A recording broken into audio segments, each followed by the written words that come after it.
ज्ञान रूपी गंगा बहवली न हो मोरे सतगुरु संवरिया।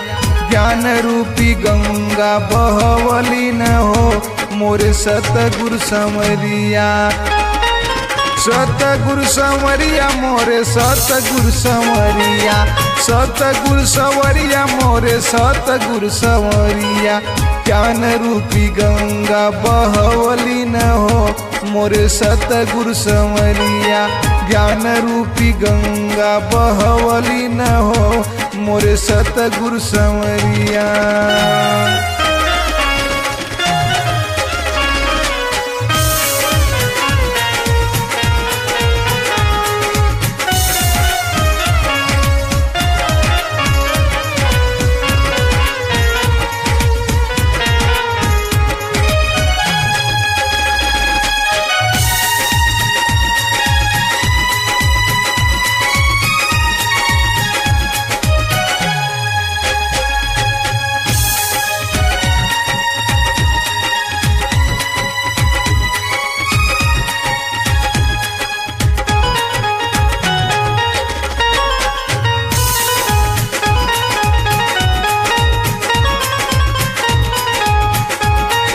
त्रेता में अइले राम बन के धनुषधारी।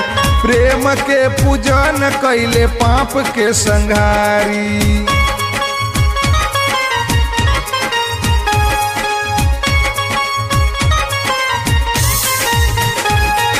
त्रेता में अइले राम बन के धनुषधारी। प्रेम के पूजन कैले पाप के संहारी। मानस रूपी ग्रंथ रचवौला न हो मोरे सतगुरु संवरिया। ज्ञान रूपी गंगा बहवला न हो मोरे सतगुरु संवरिया।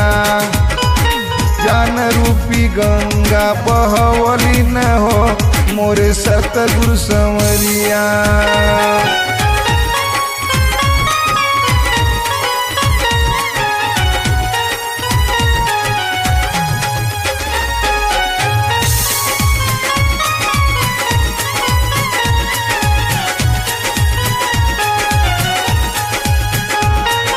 गुरु बचन बूटा सिंह बाबा अवतार जी।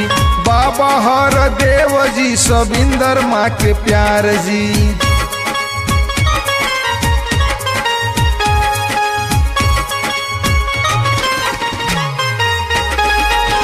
गुरु बचन बूटा सिंह बाबा अवतार जी।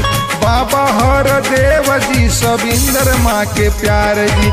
सदगुरु मासु दीक्षा जी जगौली न हो मोरे सतगुरु संवरिया। दास जी से गीतिया गवौली न हो मोरे सतगुरु संवरिया। ज्ञान रूपी गंगा बहवली न हो मोरे सतगुरु संवरिया।